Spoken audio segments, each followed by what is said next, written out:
আসসালামু আলাইকুম। আশা করি সবাই ভালো আছেন। আমরা যারা কোরিয়ান ভাষা শিক্ষার্থী আছি, আমরা যারা কোরিয়ান ভাষা চর্চা করছি, আমাদের একটা কমন একটা সমস্যা এবং কমন একটা প্রশ্ন হচ্ছে যে এই শব্দ অর্থ খুব দ্রুত মুখস্থ করতে পারছি না, অথবা শব্দ অর্থ মুখস্থ করলে ভুলে যাচ্ছে, আজকে মুখস্থ করলে কালকে ভুলে যাচ্ছে। এই সমস্যাটা আসলে সবার থাকে, এটা নিয়ে ভয় পাওয়ার কিছু নাই। কিন্তু এই সমস্যাটাকে যদি আপনি সুধরে পড়াশোনা না করেন, চেষ্টা করতে না থাকেন, তাহলে কিন্তু সমস্যা, তাহলে কিন্তু আপনি আগাতে পারবেন না। এই যে সমস্যা, ভুলে যাওয়া, দ্রুত মুখস্থ না হওয়া, বেশি মুখস্থ করতে না পারা, এই সমস্যা কিন্তু সবার ছিল। যারা ইতিমধ্যে কোরিয়াতে চলে গেছে কিংবা যারা রোস্টারভুক্ত আছে, আমাকেই দেখেন, আমি যে ইউবিটিতে 200 মার্কস পেয়েছি, আমার নিজেরও কিন্তু এই সমস্যা ছিল। প্রথমের দিকে শব্দ মুখস্থ করতে অনেক কষ্ট হতো। দেখা যাচ্ছে একটা দিন প্রথমের দিকে যখন চেষ্টা করতাম 2-3টার বেশি, প্রথম দিন আমার মনে আছে আমি যেদিন প্রথম দিন শব্দ মুখস্থ করতে যাই, মাত্র 3টা মুখস্থ করতে পারছিলাম। আমার স্পষ্ট মনে আছে যে 3টার বেশি আমি একদমই পারছিলাম না। তো এখান থেকে আমি আস্তে আস্তে বুঝতে পারি যে আমাকে আগাইতে হবে, বেশি দূর আগাইতে হবে। তো তখন থেকে আমি চেষ্টা করি এভাবে যে প্রথম দিন আমি যেটা মুখস্থ করছি পরের দিনকে আমার একটু বেশি থাকতে হবে। আজকে 3টা মুখস্থ করছি, কালকে 2টা বেশি মুখস্থ করতাম, 5টা মুখস্থ করতাম। এভাবে করতে করতে এমনও দিন গেছে আমি 110টা, 15টা, 20টা, 130টা পর্যন্ত শব্দটা মুখস্থ করছি একদিনে, এমন কোনো সমস্যা ছাড়াই। তবে মুখস্থ করার সময় আমি কিছু টেকনিক ফলো করতাম। তো সেই সকল টেকনিক নিয়ে আজকের ভিডিওটি। যাদের এই সমস্যাগুলো আছে তারা এভাবে পড়লে আশা করি ভালো করতে পারবেন এবং খুব দ্রুত এবং দীর্ঘদিন মনে রাখতে পারবেন, যেভাবে আমি চেষ্টা করতাম। যাদের এই সমস্যাগুলো আছে, শব্দ মুখস্থ করতে সমস্যা হয় কিংবা মুখস্থ করলে ভুলে যাচ্ছেন, তারা কিভাবে এই সকল সমস্যা থেকে বের হবেন, এটা জানতে ভিডিওটি পুরোটা দেখুন। আশা করি আপনার ভালো লাগবে। ভুলে যাওয়া এই সমস্যাটা কিন্তু সমস্যা না। প্রথমের দিকে আপনার এই সমস্যাটা হবে, বেশি মুখস্থ করতে পারবেন না। এই সমস্যাটা কিন্তু সবার ছিল। যারা ইতিমধ্যে কোরিয়া চলে গেছে কিংবা যারা রোস্টারভুক্ত আছে, প্রত্যেকের কিন্তু এই সমস্যাটা আছে। এই সমস্যাটাকে সমস্যা মনে করার প্রয়োজন নাই। আপনি নিয়মিত প্র্যাকটিস করতে থাকেন, নিয়মিত শব্দ মুখস্থ করতে থাকবেন, একসময় গিয়ে দেখবেন আপনার ঠিক হয়ে যাবে। কারণ আপনার ব্রেনের মধ্যে কোরিয়ান ভাষার কোনো কিছু নাই।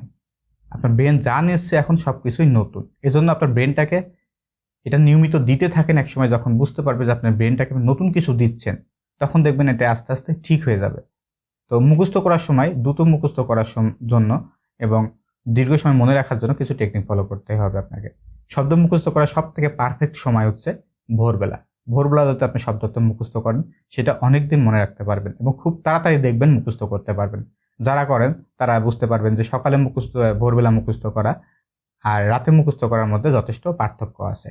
শব্দত্ব মুখস্থ করার সময় একটা জিনিস সবসময় করবেন, লিখে লিখে শব্দত্ব মুখস্থ করবেন। তাহলে দেখবেন খুব দ্রুত মুখস্থ হবে এবং দীর্ঘ সময় এটা আপনি মনে রাখতে পারবেন।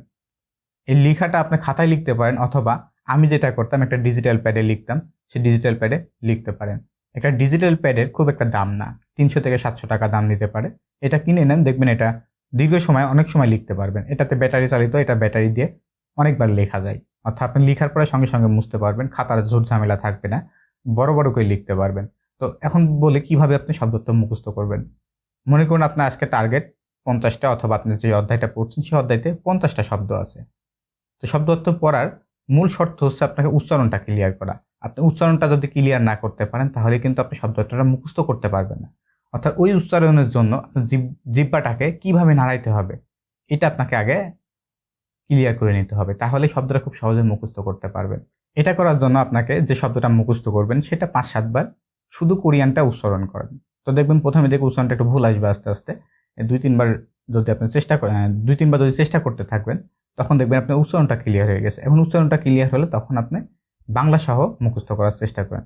এখন মনে করেন এভাবে মুখস্থ করতে করতে 5টা কি 10টা মুখস্থ করবেন, এর বেশি না। 5টা থেকে 10টা মনে করেন 10টা মুখস্থ করছেন। 10টা মুখস্থ করার পরে এইটা আপনি লেখেন, 2-3 বার লিখে ফেলেন। লেখার পরে আবার 5টা শব্দ মুখস্থ করেন। তাহলে এখন কয়টা হলো? 10টা আর 5টা 15টা। এই 15টা আবার 2-3 বার লেখেন।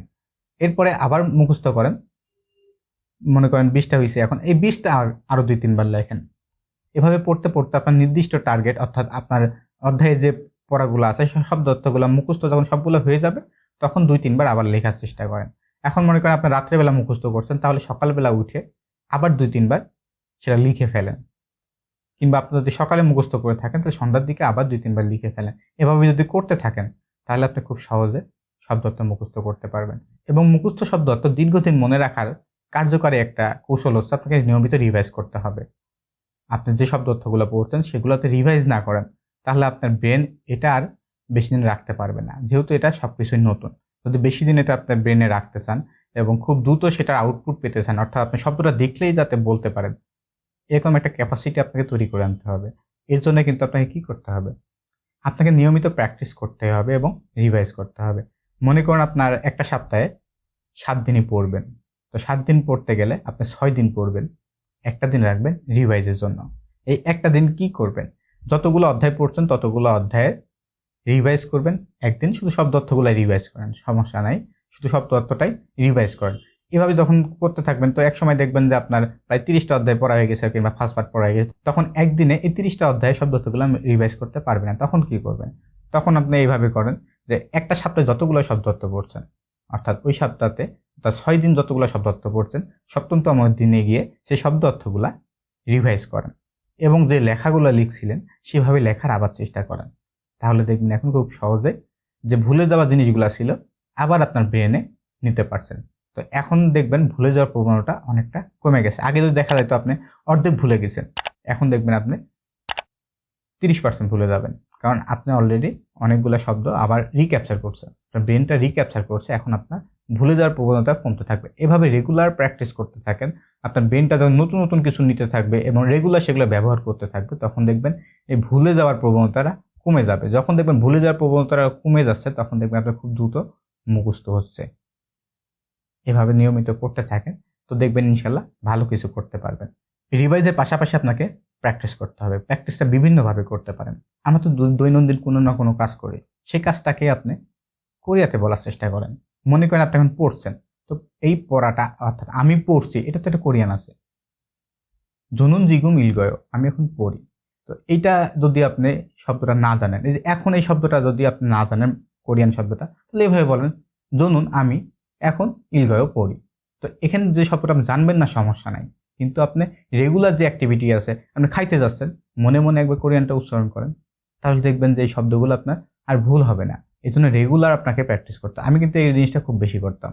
আমি যখন কোথাও যাচ্ছি, অফিসে যাচ্ছি, অফিস থেকে আসছি, কোনো কাজ করছে, ওইটা আমি কোরিয়াতে বলার চেষ্টা করতাম যতটুকু পারি। আমি যেটা কোরিয়ান অর্থ জানি না সমস্যা নাই, সেটা আমি বাংলাতেই বলতাম এবং সেটা নিজে নিজে বলার চেষ্টা করতাম। কারো সামনে বললে তখন কিন্তু সেটা সে মাইন্ড করে নিবে, অথবা দেখবে যে সে পাগল পাগল একটা ভাব দেখাবে। এই জন্য নিজে যখন একা একা থাকবেন কিংবা নিজে মনে মনে করেন, যে কোনো অ্যাক্টিভিটি, খাইতে যাচ্ছেন, খেলতে যাচ্ছেন, দৌড়াতে যাচ্ছেন, ফেসবুকিং করছেন, কিংবা ইউটিউবে আপনি এই ভিডিওটা দেখছেন, তাহলে এইভাবে বলতে পারেন যখন ইন্টারনেটে এসে ইউটিউব বলবো, আমি এখন ইন্টারনেট থেকে ইউটিউব দেখি। তো এখানে মনে করেন যে দেখা এই শব্দটা আপনি জানেন না, কিন্তু ইন্টারনেট জানেন, ইউটিউব জানেন, তাহলে এভাবে বলেন যখন ইন্টারনেটে এসে ইউটিউব দেখি, এই যে পড়েন, এভাবে পড়েন। এভাবে যদি প্র্যাকটিস করতে থাকেন, তাহলে দেখবেন আপনি যে শব্দগুলো পড়ছেন, এই শব্দগুলো যত বেশি ব্যবহার করবেন তত বেশি কিন্তু আপনি ক্যাচ করে রাখতে পারবেন। একটা জিনিস খেয়াল করেন, আপনাকে যদি এখন প্রশ্ন করে আমি খাদা অর্থ কী, মক্তা অর্থ কী, জনুন অর্থ কী, এই 3টা শব্দ দেখেন বলার সঙ্গে সঙ্গে কিন্তু আপনি ধরতে পারছেন যে 3টা শব্দ অর্থের হচ্ছে এটা। কিভাবে পারলেন? কারণ এই শব্দগুলো আপনি রেগুলার ব্যবহার করেন। বইতে প্রত্যেকটা অধ্যায়তে এই শব্দগুলো পাওয়া যায়। রেগুলার ব্যবহার করার কারণে এই শব্দগুলো শোনার সঙ্গে সঙ্গে, দেখার সঙ্গে সঙ্গে আপনি এটা অর্থ করতে পারেন। তো একটা জিনিস কখনো চিন্তা করছেন যে এই শব্দগুলো আমি যখন যেভাবে খুব সহজে শোনার সঙ্গে সঙ্গে, দেখার সঙ্গে সঙ্গে এটা ক্যাচ করতে পারছি, অর্থাৎ এটা অর্থ বুঝতে পারছি, সঙ্গে সঙ্গে বুঝতে পারছি, এটার জন্য আমাকে খুব বেশি সময় নিতে হচ্ছে না, বাকি শব্দগুলো কেন হচ্ছে না? এই শব্দগুলোও যখন আপনি এই খাদা, মক্তা, জনুন এগুলোর মতো করে নিতে পারবেন, তখন দেখবেন এই কোরিয়ান ভাষার যে বইটা আছে আমাদের, এই বইটা আপনার কাছে একদম ইজি মনে হবে। একদম ইজি মনে হবে, যে শব্দ আপনাকে দেয়া হোক না কেন, খুব সহজে আপনি ওটা ক্যাচ করতে পারবেন যে ওখানে কি বলা হচ্ছে, কি নিয়ে কথা হয়েছে ওই জায়গাতে। এই জন্য আপনাকে রেগুলার আপনার শব্দগুলো ব্যবহার করতে হয়। আপনি মনে করেন এখন স্কুলে পড়াশোনা করেন, তাহলে স্কুলের যে শব্দটা আছে সেই শব্দটা আপনি ব্যবহার করেন। যদি নাই পারেন তাহলে স্কুলটা বাংলাতে বলেন, বাকিগুলো আপনি কোরিয়াতে বলার চেষ্টা করেন। অর্থাৎ একটা সেন্টেন্সে যতটুকু শব্দ আপনার জানা আছে অতটুকু শব্দ দিয়ে আপনি নিজের মতো করে বলার চেষ্টা করেন। অর্থাৎ একদিনে 24টা ঘন্টার মধ্যে ঘুমানোর সময় ছাড়া যে সময়টুকু আছে, প্রত্যেকটা সময়টাকে আপনাকে প্র্যাকটিসের মধ্যে রাখতে হবে কোরিয়ান ভাষাটা। এই অল্প সময় আপনাকে ভালো করতে হলে অবশ্যই আপনাকে সব কিছু প্র্যাকটিসের মধ্যে রাখতে হবে। আমরা প্রতিটা মুহূর্ত কিন্তু পড়তে পারি। বই নিয়ে পড়াটাই কিন্তু মূলত পড়া না, বইয়ের বাইরেও কিন্তু অনেক কিছু পড়া আছে। বইয়ের বাইরে অন্য কিছু পড়তে হবে, আমি কিন্তু সেটা বুঝাচ্ছি না। আমি বুঝাচ্ছি যে আপনি বইতে যে শব্দগুলো পড়ছেন, বই ছাড়াও সেই শব্দগুলো পড়ার কথা বলছি। আপনি রেগুলার এই শব্দগুলো ব্যবহার করতে থাকেন এবং সপ্তাহে একদিন রিভাইজ করতে থাকেন এবং পড়ার সময় নিয়মিত লিখে লিখে পড়তে থাকেন। আপনাকে অবশ্যই লিখে লিখে পড়তে হবে।